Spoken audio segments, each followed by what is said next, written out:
Welcome to Ghostly, the podcast that puts the paranormal on trial. Every 2 weeks or 1 week, sometimes, I unearth a chilling ghost story, tracking down the legends, the eyewitness accounts, and the history behind a haunting. And I, your friendly neighborhood skeptic, get to tag along to poke holes in her theories. My job is to find the logical explanations, the creaky floorboards behind the ghostly footsteps. In the end, though, it's not up to us. It's up to you, our listener, to weigh the evidence. Yeah, you get to decide, is it a genuine haunting? Or all senseless talk. So before we summon the spirits today, make sure to hit that subscribe or follow button wherever you're listening. It's the best way to make sure that you never miss a new spooky tale. As always, we are your hosts. I'm Pat. And I'm Rebecca. Now let's turn on the lights and see what's waiting for us in the shadows. Is the Sorrel Weed House in Savannah, Georgia, haunted? Yeah, and I mean, no. But yeah, That's yes, the that is question the we are episode. attempting Yes. to answer today. And we are not talking about me eating a sandwich in this no, one. we are That's not. not the kind of weed house we're talking about. So the Sorrel Weed House, located at 6 West Harris Street in Savannah, Georgia, is one of the nation's most celebrated examples of Greek Revival architecture. Its history is a layered tapestry of social prominence, military bravery, and deeply unsettling tragedies that continue to fuel Savannah's paranormal legacy. The Sorrel Weed House has long been called one of the most haunted homes in Savannah. From tragic deaths and restless spirits to mere shadows and rooms people are desperate to leave, the stories surrounding this house refuse to stay quiet. Yeah, can they just tone it down a little bit though? Maybe, maybe turn the volume down a little bit on those stories? I don't think so. There's too much happening. Yeah, speaking of the stories, do you have a ghost story I have for a us? little ghost story. A little one? Just a little one. Okay. Today.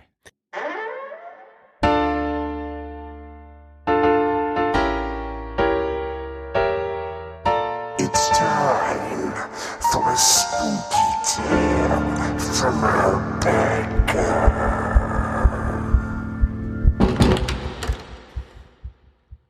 I didn't notice the mirror at first. It was just another antique piece inside the Sorrel Weed House. Ornate frame, slightly clouded glass. Exactly the kind of thing you'd expect in a house like this. I was standing in front of it, half listening to the guide, when I caught movement behind me in the reflection. Not fast, not dramatic, just someone there. I remember thinking, someone stepped closer.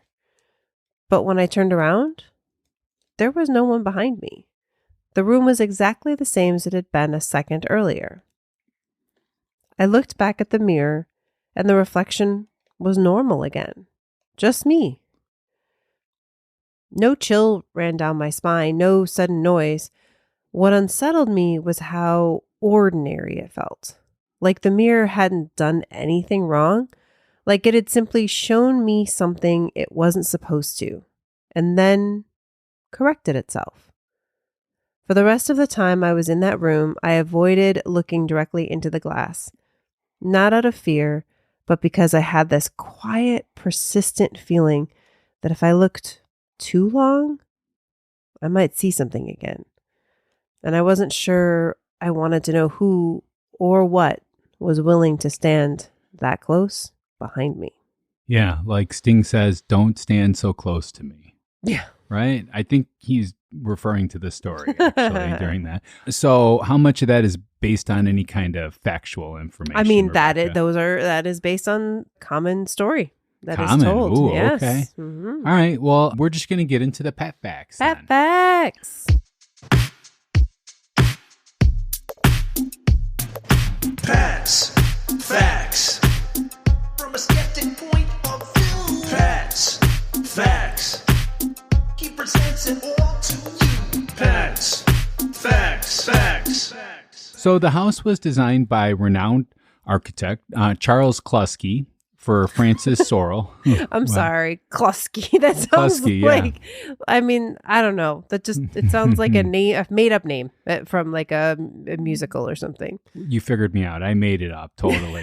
No, I'm just kidding. Charles Kluski, yeah. Oh, all right. For Francis Sorry, Sorrel. Charles. Yeah. Obviously, you are a renowned architect. I don't think you need to apologize. He's not alive anymore, maybe his family. so. I don't know. Anyways. Maybe, yeah. There's a lot of Klusky family out there.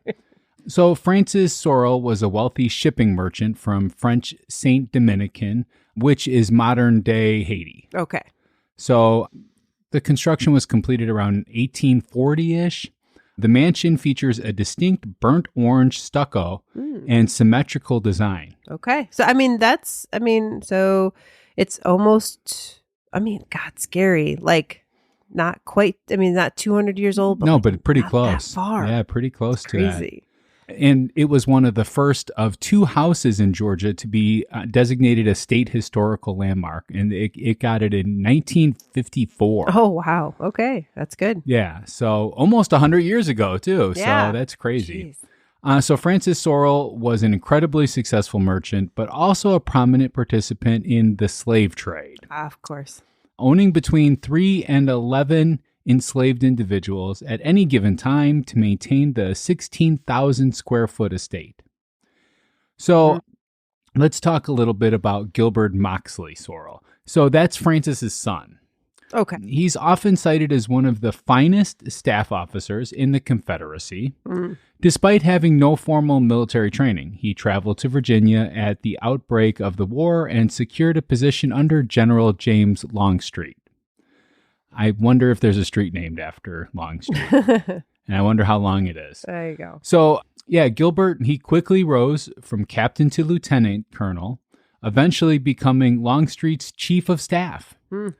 He was known for his coolness under fire and organizational genius. So Sorrel fought in nearly every major battle of the Army of Northern Virginia, including Antietam, Gettysburg, and the Wilderness. Oh, I never heard of the Wilderness. The Wilderness, yeah. Sounds like a scary movie. Yeah. In 1864, at the age of just 26 years old, he was promoted to brigadier general, making him one of the youngest in the Confederate Army. Although I would say that people got promoted pretty quickly. True. Because it wasn't an army until the Civil War, pretty much. So. Well, and also a lot of, injuries and stuff, But Gilbert was severely wounded at the Battle of Hatcher's Run in 1865, but he survived the war, though. So his memoir, Recollections of a Confederate Staff Officer, is still studied today for its vivid portraits of Robert E. Lee and James Longstreet. So maybe a lot of information we have comes from that. Probably. So the haunted reputation of the house stems from the events of 1860 involving Francis Sorrel's second wife, Matilda. Is that what you have for your stuff? We're going to be talking about Matilda. Yeah, Yes. an enslaved woman named Molly. Do you want me to go over those stories so that... That's up to you. We're going to be talking about them as far as them being ghosts. But Yeah, we might as well get rid of the history part Yeah, of it exactly. then. Historical records confirm that Matilda Sorrel died on March 27th, 1860. Local lore suggests that she discovered Francis and Molly together, leading her to leap from a second-story balcony to her death. However, some historical researchers note that by 1860, the Sorrels had actually moved to the house next door, which was 12 West Harris, not 6, meaning that the death may have physically occurred there instead. Lots of maybes in this. Yeah. But that's the thing about this particular house. We got a lot of history and a lot of maybes. But, they were slave owners, so, not great. Yeah. But then legend says that Molly was found hanging in the Carriage house shortly after Matilda's death. Skeptics, like me, point out that while the story is pervasive in Savannah lore, and there's a lot of Savannah lore, let's say that, there is little census or documentary evidence to verify Molly's existence, though the Carriage house basement remains a hotspot for what we would consider paranormal reports, and I'm sure we're going to talk about that. Definitely. I would also say, though, I don't know how much documentary evidence there would be for an enslaved woman dying. So. Well, we're going to keep moving on. Yes. So evidence of the house's transition and the family's state of mind is often found in the records of the era. So Matilda's will or death record, sometimes they were one and the same back then. Contemporary letters, specifically from Charles C. Jones Jr. in The Children of Pride, describe Matilda's death as occurring in a moment of lunacy. Oh. So she went cray-cray. Okay. Yeah. Frances Sorrel sold the mansion to Henry Davis Weed. That's where we get the weed There connection. it is. Okay. In 1859 for $23,000, roughly $800,000 in today's money. Wow, you'd think it actually would be more. Yeah. I mean, it was probably a quick sale. Yeah, there you go. This transaction effectively moved the Sorrel family out of the Sorrel Weed house just months before the tragedy, though the home remains inextricably linked to the event in the public's mind. So the Weed family occupied the home for over a century, from 1862 to 1914, preserving its Greek Revival interiors after sitting vacant for decades. And it was purchased by A.J. Cohen Sr. in 1941 and remained a private residence for 50 more years. Wow. Okay. So the Weed family owned it from 1862 to 1914. Then it sat vacant until 1941. Yeah. And then whoever lived in, there's another 50 years. Yeah. Wow. Yeah. And then it was finally opened as a museum in 2005. I mean, because those bigger houses like that, I mean, not that it's like insanely huge, but those, kind of mansions, usually, they don't last too long as a single family home. No. They kind of convert to other things. And this made sense to become a museum. It's really important to preserve the history of the particular area. Mm-hmm. And also, too, you do want some tourists coming in, so that, I'm sure Savannah doesn't necessarily need this museum, but I'm sure it does benefit a little bit. And there's a limit then, too, if you make it, because you said it was in the 50s that they made it a historical landmark, which means the owners couldn't really do a ton to it to modernize it probably too. Usually, once 1954, so that's like the 50 years kind of thing. So in 1964 would have been the 50 years after. So okay, gotcha. So for 10 years, no, they couldn't really do much. Yeah, okay. It's really difficult to change, especially the exterior of the house. Mm-hmm. But sometimes, like Frank Lloyd Wright houses around here, they're not even allowed to change the interior without a committee voting it. So you could own a house that you can't change the furniture. Yeah, or at a pool table or something. It's very specific. Yeah. So historians often quote the 1954 landmark designation, noting it as a house of perfect proportion, representing the peak of the Greek Revival moment. So in his memoirs, Sorrel wrote of his upbringing with nostalgia, though he focused more on the stern business of war than family scandal. Mm-hmm. So ghost hunters frequently remark that the air in the courtyard feel heavy. I'm sure we're going to talk about that too, as if the walls are holding onto a secret that they aren't ready to tell yet. Mm-hmm. So, okay, here's a little question for you then. So the house provided the high vantage point for the opening feather scene in the movie Forrest Gump. Did you know that, Rebecca? I did not know that. That's very cool. Yeah, you remember the scene, right? I do, Yeah. yes. And that the house sits on this part we might talk about more. Mm-hmm. This you might have known about. The house sits on the site of the 1779 Siege of Savannah, which was one of the bloodiest hours of the American Revolution, which many believe is the true source of the heavy energy reported by the visitors. Yeah, I mean, so part of it is the house, but part of it is where the house is. Yeah. So I tried to, incorporate some of the other history that is speculative, even though I usually keep my facts. But I think I did a good job saying when it was in question. Okay, So. good job. All right. So do you have anything to add to this history? No, not to the history. All right. Well, then we are going to take a short break and you can listen to our sponsors. And when we get back, we are going to get to the debate.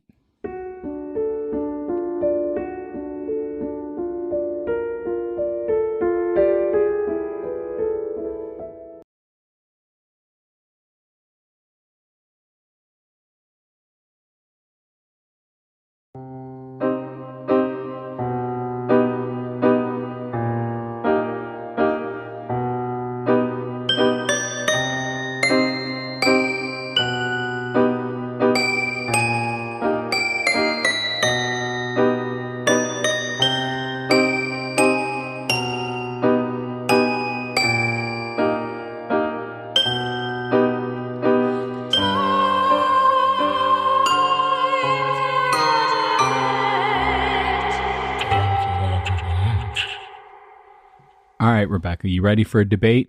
Yes, let's get into the debate. Oh. All right. So yeah, let's talk about Matilda. So as you mentioned, one of the most well-known stories tied to the Sorrel Weed House is that of Matilda Sorrel, who's said to discover her husband's affair and died by suicide. You kind of talked about that, and it was definitely something that was a scandal in the neighborhood, and that a story that people tell. So where she's seen in the house, or where she's felt, I should say, that visitors and staff have reported a female presence upstairs. Mm-hmm. So feelings of overwhelming sadness, cold spots that appear without warning, and the sensation that someone's watching you while you're there. And, you mentioned the emotional heaviness. I mean, that I think just kind of goes through the whole thing. So Sure. we can kind of talk about that as an overall thing. But, I guess, whether she killed herself in this room or next door, I think the idea is that maybe something bad happened to her in this room.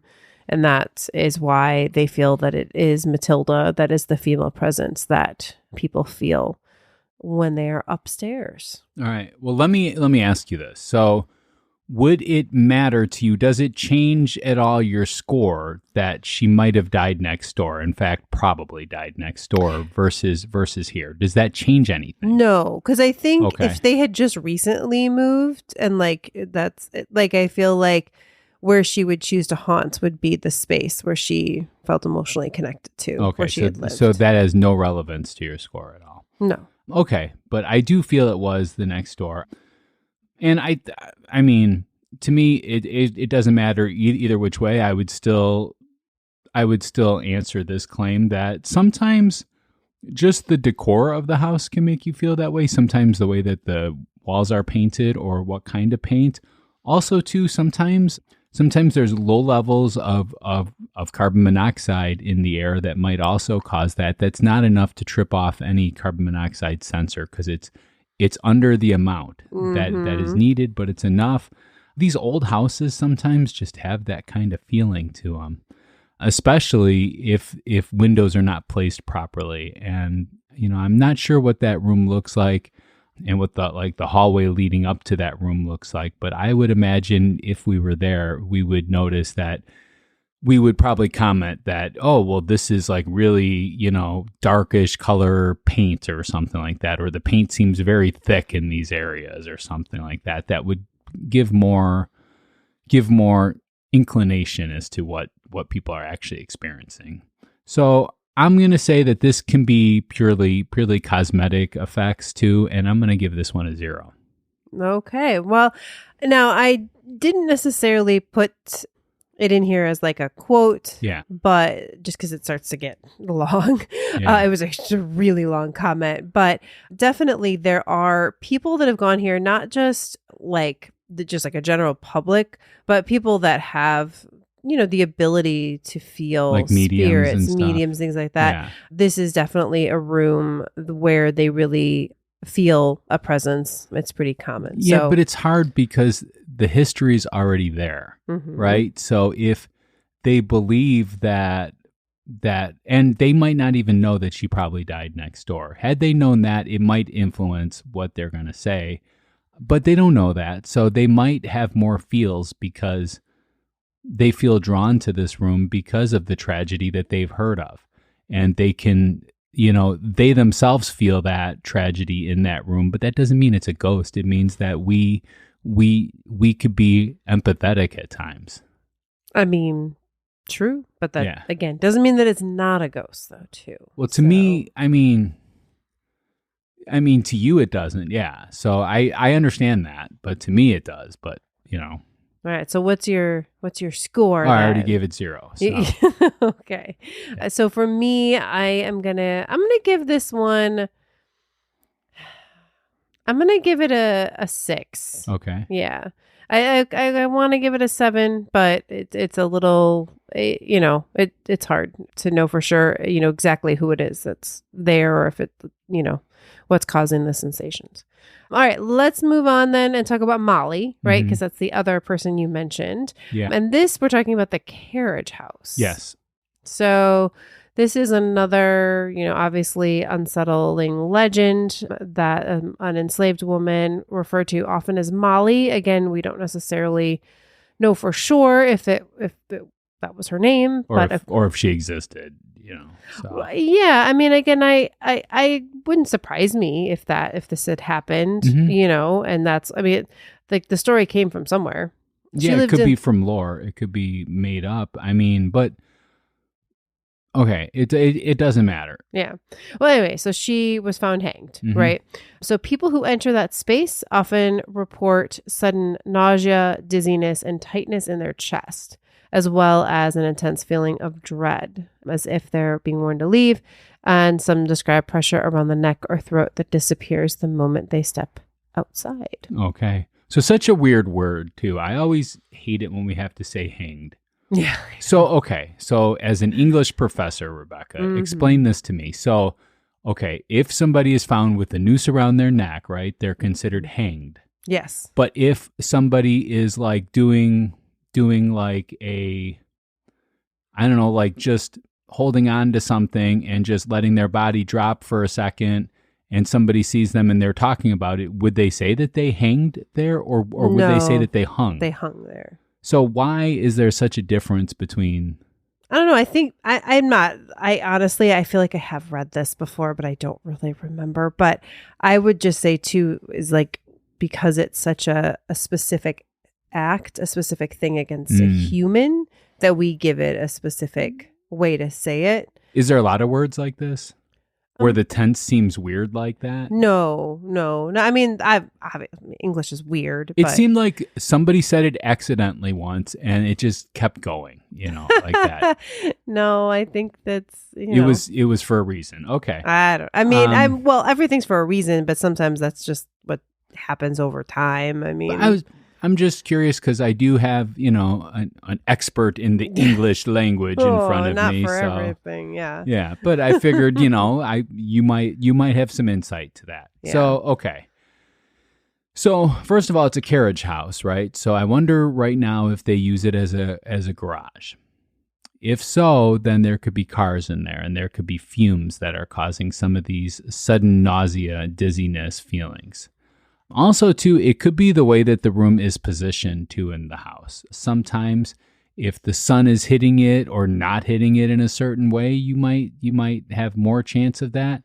I would say that I'm going to say that there's probably some kind of chemical that they store beneath it, like gasoline for cars or for mowers or something like that, that would cause this kind of thing.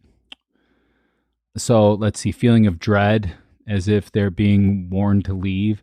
I would say that then would probably go along with everything else. I mean, if you're not feeling well, you feel like you want to leave, right? You're not going to be like, I don't feel well. I want to stay here forever, Pressure around the neck or throat that disappears the moment they step outside. I would say that probably is more mind over body versus anything else. It's that the story. Mm-hmm. I wonder if we took it would be a great experiment if we just took a couple people in there and let them spend like a long weekend there or something like that and see what they felt, and ask them. I bet you they wouldn't have all of these feelings. Or if they did, then it's something could be structural too, Well, I mean, there is a lot. It's interesting. Like there is definitely, I don't know. I mean,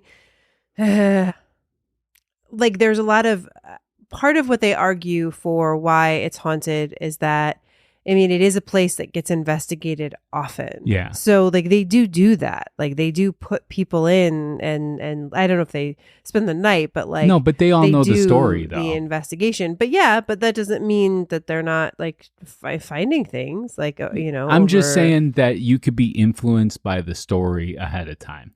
Scientifically speaking, that can be something that happens. And since it can happen, I have to go with that seems a lot more probable than an idea of ghost. As I said in the last episode, and I say often, if there's anything else that's probable, I'm going to go with that over ghost because I don't believe in ghosts. So you have to give me something that proves that, nope, there's no other explanation but a ghost. I mean, again, we're not there. So as far as Yeah. like saying that there's like something that's stored there or whatever, I mean, you know, again, a lot of ghosts, I have to trust a little bit in the paranormal hunters that they are also aware of that and they're always trying to debunk things. So I would imagine that if there was something super obvious, they would see that and note that. And I haven't heard any of them talk about it. So for me, this one, I'm going to give a 7. Okay, what'd you give the first one? 6. Oh, 6, 7? Yeah, yes. Okay, so Pat loves that. that's by our the way. that's our first 6, 7 Yeah. ever on Ghostly, I think. So, all right, well, 0, 7, Okay. whatever. All right. Let's move on. We've got a Yes. couple more here. So I want to talk about the one that is related to the story Yes. that I shared, which is the apparitions and the mirror. Mm-hmm. So the Sorrel Weed House is famous for reports involving mirrors, specifically reflections that don't match reality. Mm-hmm. Guests and guides have claimed to see female figures appear briefly in mirrors only to vanish when they turn around. In some cases, people say they noticed someone behind them in the reflection despite being alone in the room. There are a few okay, they say there's even photos. I kind of put that on there. But I'm going to be honest, I didn't share the one photo that I found with you because to me it's very clear that it's just about exposure. Like even Okay. for me, I'm like, no. So, I mean, there's photos, but I'm going to concede that I don't think that those are real. Mirrors don't create images, they reflect them. So when a reflection shows something that shouldn't be there, it's a little curious. Huh. All right. So first of all, let me take this at face value then, Mhm. and let's dissect some of these things. So if there was somebody there in the mirror, is that a ghost? In your opinion? Somebody, if you're seeing something in a mirror That isn't that there. isn't there, I think it's very possibly a ghost. But we have tried scrying. If you haven't listened to our latest predictions episode, You should definitely do that. especially given the picture that we took afterwards. Oh my gosh, But is that a yes. ghost because you saw a vision? Is that a ghost? Oh, I mean, in that case, yeah, I'm not sure. Because in that case, you're purposely putting yourself in a situation where you want to see a vision of the future, the past, whatever. Well, people use So- mirrors to scry too. Sure. So, I don't think that they're doing that, though, in this situation. I mean, if you're... but what if that is what the outcome is? Would you say that that's not a ghost? Because we are not asking, is this paranormal? Because that So- would be paranormal, but it would not be a ghost, right? So we're saying when Frodo saw the scouring of the Shire Yeah. in the water, Yeah. the mirror water that Galadriel showed him, like, is that a ghost? I mean, It's not a ghost. it's not a then. ghost. It's Yeah. a vision, Yeah, yeah. right? So- it's possible it's a vision, but I like again to me, I don't feel that because there's not that intention behind Yeah. it. But okay, but he didn't have an intention. He didn't know what he was going to see in there. Well, so there she was. told him that he could Yeah. see things that pass, things. By that the way, maybe- that's a work of fiction too. And- I don't know if you're aware. I know, of but that. I'm calling out to something Okay. that our listeners, it's like shared experience. yeah. A lot of people have seen But First Lord of the But the Rings queen movie. said, "Mirror, mirror on the wall, who's the fairest of them all?" Mm. And they showed who? Snow White, right? Well, yeah, I think she didn't actually say it like that in the book. There's weirdness, but yeah, But, she's I seen a mean- vision. Yeah, but again, she asked, right? She's like, "Show me a vision," right? So Are these people of not? the future of something All right, specific? we're spending a lot of time on something We that I'm not are. actually going to use as my argument in this. okay, But I'm just responding. trying to get on the same page here. So, but I'm saying that you don't think that knowing that this mirror shows people and you wanting to see people in the mirror is asking for that? Well, I don't know that everybody that has claimed to see a figure in the mirror like knew there was a ghost. Okay. Right? Well, I would So- say everybody that reported it except for the first one would know that story. So, okay. But I'm also going to say that weird things happen sometimes with mirrors. And what you said about mirrors don't create images, they reflect them. Yes, but they don't reflect them evenly. They reflect things oddly. Just like, have you ever played the game where you can hold up a towel or something like that and, hold something around it and you can still see the image in the mirror and you're like, how does it see that? It's because it is not. It's mirror. It's a mirror. That's part of the properties of it. So what about if it is reflecting off of something that's reflecting off of something else that is a painting or something like that people don't see right away when they see it? There's a lot of different possibilities, but I mean, this to me seems like the most fantastical information, evidence, but the least probable, right? I mean, so what you're saying though, as far as it being a painting or something, like that's repeatable. Like that's something that you could like all these investigators going, yes. Like you could figure that out and be able to see that. Yes, but what about if it has to do with light reflecting in? So the weather conditions would have to be perfect and the timing would have to be perfect. I'm not saying microclimate, you're saying that. You're describing a microclimate. No, I'm not. I mean, I think it's creepy. And, it is creepy. So, I'm giving it a 6. I'm not going to give it an 8. I think so it's why not? creepy. Why not? Because again, I do. Where is your doubt? So, from my doubt is like again, it could be a trick of your eyes. You know what I mean? That you think you saw something. And I also. Like I said, the one photo I saw, I was like, yeah, that's just like one of those, like, like nowadays you take a photo and it does like the long exposure and you they're like, hold your camera still and you don't. Like, it looked like that. I mean, I don't want to doubt, but that's kind of how it felt. So for me, I have a little bit of doubt. Like, do I think it's probably that they're seeing something that's creepy and haunted-y? Yes, but, I think not every time. But I just wanted to start like another conversation like we have with the residual ghost, that I don't believe that even residual in terms of ghosts, I don't believe that they're ghosts. It's like watching a movie. Do you believe that image from the movie holds a piece of the person's soul because they're in there? No, it's just a way of reflecting that. And that's what I think a residual ghost is. Residual ghost is something that plays over and over and over again. It's like it doesn't actually... It doesn't understand you. Yeah, it doesn't understand you. It can't answer questions. Those I think it's just a different form of ghost. Okay. Yeah. So 0. Okay. All right. Last one for today. We have the basement and shadows. Multiple visitors describe the basement of the Sorrel Weed House as one of the most uncomfortable spaces in the entire property. People report shadow figures moving along the walls, and of course, those cold drafts, and an intense urge to leave the area immediately, which to me reminded me of Ashmore Estates a little bit. Well, why don't we stop there? There's some more. Sorry, I just realized I probably should have put the next part as a 5. So let's stop here. So shadow figures, cold drafts. Yeah. Wanting to get out of there. So, you did say that it's one of the most uncomfortable spaces in the entire property. As children, right? A lot of children fear the basement. I mean, unless your basement is fully finished or something like that. Like my basement was not. And I know you played in your basement. Yes. You've often told tale of that, but wasn't it a little bit spooky down there? Oh, totally. I mean, especially like there was the part that I played in, and then there was like where my dad has a workshop, and that was always a little creepy. Yeah. So I'm just gonna say basements in general are creepy, right? And we'll give you that sense too. Shadows are more common in basements than they are anyplace else, and that's because it has very low light. It needs some light for a shadow. Right? It doesn't... I'm saying, maybe less likely for a shadow.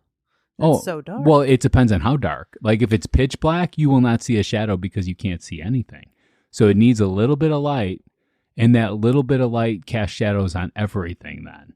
So it's easy to missee something and think it was like a shadow figure versus an old standing lamp or something, whatever. I'm just going to say that there's other things there, and basements are naturally creepy. So we have this response to basements for some reason. All right. So 0 for that one. 0 for that one. I'm going to give this one a 2. No, I'll give it a 6 again too. Like where, like it's definitely there's a lot of reports of it, but Rebecca, it you is gave a basement. 3 6s now. I know. You're not supposed to do that. Mm-hmm. All right, let's talk about the last part here. Then this is also still in the basement. So there are footsteps when there's no one else there, and as we've heard this a lot, where equipment fails. Yeah. So that's kind of a common thing where people try to take photos and they're blurry when they shouldn't be, or the battery goes out. I mean, all the things that we often hear with paranormal. Well, it doesn't activity. actually say that. It says basement, photos blurred, lights flare, or images fail to capture. So, okay. Well, where would that be? They say malfunctions. Okay. Where would that be most likely to occur in a house? Nowhere. Why would that occur? Like if a camera it's either But working, if it was going to occur, where would that most likely occur? In a basement, probably. I don't. Why so would it, photos. Hold on. Photos blur. So photos blur when there's not enough light coming in too. So again, limited light flares. So that happens because there is a source of light, but it's small enough where like it's hard to get that lens flare kind of thing, the effect, unless you have a decent camera and unless the situation's exactly perfect. But it is easy when it's in low light situations to pick up when you see a little bit of light to be able to emphasize that. Images fail to capture. Cameras, basements are colder. That can cause that. Basements are wetter. That can cause that. Well, the cold, Rebecca, have you ever had a car that wouldn't start because it was cold? What about these electric vehicles now that their batteries drain faster because it's cold? Cold can affect batteries. Cold can affect technology. Sure, they can. Moist air can affect these things as well. Sorry to say the M word there, but they can affect things like that. So it is more likely to occur in the basement than any other place in this kind of spot. So I'm just going to say that this can be 1,000 other things. It doesn't have to be a ghost, and there's no ghost per se in this particular piece of evidence. Well, I mean, yeah, but we often associate kind of this technology not working with some sort of paranormal energy. And honestly, it would be super consistent. Like if it was truly like this basement is so cold that technology cannot work. Like that would be something that people would be aware of. Like that would be so cold. That's like, not true because different technologies. So if I brought 10 different cameras, they're all made different. So they all have different thickness of plastic around them. They all have different pieces of metal within them. They're all manufactured different. So different outcomes could occur. It's not necessarily, but I'm sure it happens more times than not. Then, like the photos blur and the light flare, those make perfect sense in being in a basement situation. I don't know. Blurry photos doesn't, I feel like that's, it's either low the light person taking it or... When you take pictures in low light situations, so it doesn't allow enough light into the camera to be able to capture it. So pictures are automatically fuzzier, they're grainier. And if there's any movement, it can blur super easily. Again, I guess for me, this is my last thing I'm going to say is just like, I feel like the only thing I'll say is because there are so many professional ghost hunters who have been there, who talk about this, again, they know their equipment and they know how it works and they know it works in different lights and atmospheres. So for them to feel that this is paranormal, I give it some credence. So for me, this one is another 6. Okay, it's a 0, but you are also giving them a lot of credit that they don't want to deceive. So I'm going to say that maybe some of these people want to deceive you as well. Want you to believe that there's ghosts there for other reasons. They can sell their video. You get more watches. You get more whatever the reason is. They could want to deceive you too. So you're giving them a lot of credit when I don't know these people enough to say that they deserve it. I give them the benefit of the doubt. Well, let's have some of our paranormal investigators go there. So We are going to take a short break. Stick with us for the aftermath, as we have a lot more to talk about too.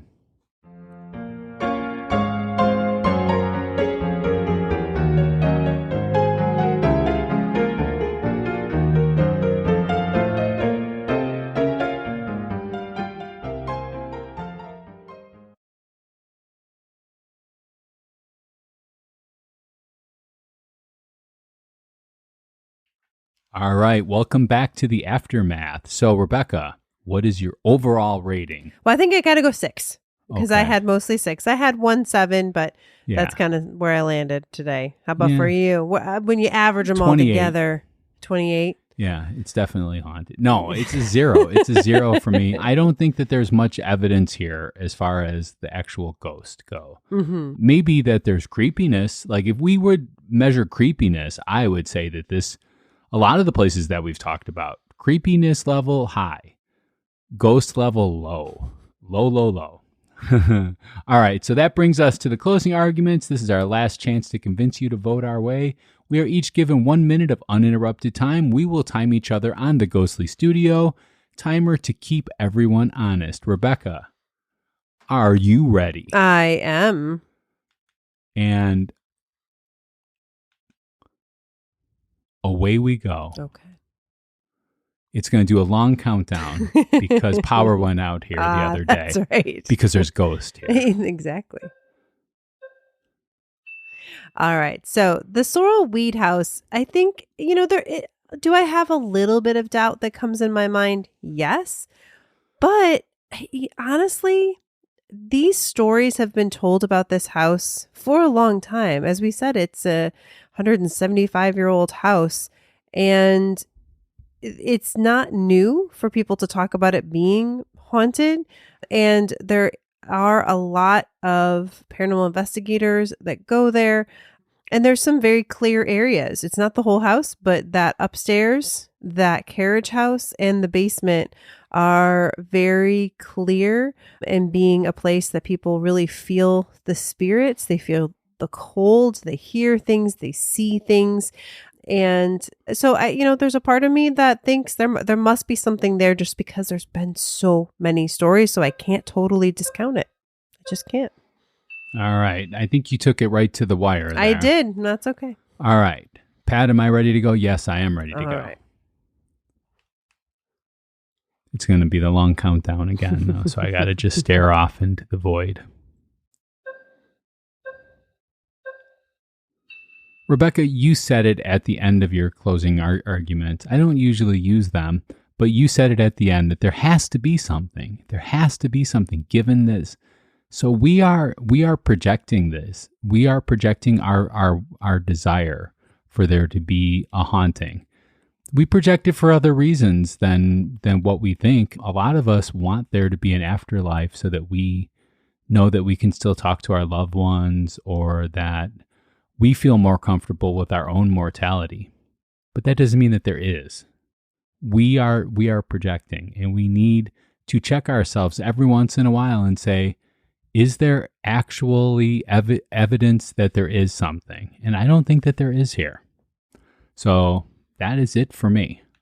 All right. I had 10 seconds to go. Look at you. That. All right. So do you have a ghost story that you're dying to share? Now you can. Ghostly has an official phone line, Rebecca. Did you know that? I did know that. And some people know that now, too, because some people voted via text message. Because this is a nice, easy way. I mean, can you go to ghostlypodcast.com/polls? Of course. Right. But now we have a new way that you can vote. Tell us what you think of what we just talked about. Yeah. You can also leave messages, too. So, yeah, it's awesome. It's voting and it's messages, and leave your story. If you don't want to type it all out, fine. Just call and tell us the story. Or just call and, tell me off if you want to. Please do that. Yeah, tell him why he's wrong. Please. I would love that. And I wouldn't talk to anybody, including a therapist, about it afterwards. So, but you can call or text with your spooky encounters. And if you leave a voicemail, you might actually hear it on the show. Now, if you swear during that, I cannot play it on the show. We are family friendly, everybody. You can also just say hi or make your voices heard in our latest polls. Here's how to vote. You text the episode title and yes if you're a believer in it, or no if you're a skeptic in it. Then give it a haunting score from 1 to 10. Your opinion does matter to us. We really appreciate it. I even appreciate the believer's opinion. Of course. So let us know what you think. Here's the number. 312-869-9929. Rebecca, did you say 312-869-9929? I said 312-869-9929. Wow, that's an interesting number. There's a lot of nines in that number. All right, so shout outs. We actually have a shout out. Yay! And we've probably had it for a while, and I forgot to check. Oh, no, it doesn't. I know it used to let us know, and now it doesn't. And I had forget. a service. I had a service that did that. That service no longer exists. Yeah. So there's no way that podcasters know immediately when you do that unless they're on there checking. Mm-hmm. And also, too, if you're from a different country, we can't easily tell that. Yes. If you do give me a heads up and you're from another country, I can find it. It just takes a little bit. Yeah. So this person gave us 5 stars on Apple Podcast review, which you can do to get in here. But the other way is to become a member on Patreon. Rebecca, can you read us this lovely review? Absolutely. It says, fun and informative podcast. And this is probably my favorite name of a user ever. It's Shira1981. You are my sister, and I love Shira and watch Shira all the time. Okay. Here is what Shira1981 says. I met Pat and Rebecca at a Bob After Dark function. I am new to the podcast and I am really enjoying it. It's really interesting to have a skeptic and a believer telling these tales. I am a believer, but I enjoy the debate. Highly recommend. I display my ghostly podcast sticker proudly. Yeah. If you ever see us at an event, we usually have stickers, but we also have glow-in-the-dark buttons. Yep, one or the other. Those are like, I mean, come on. Glow-in-the-dark. Who doesn't want a skull that glows up while you're sleeping? I mean, absolutely.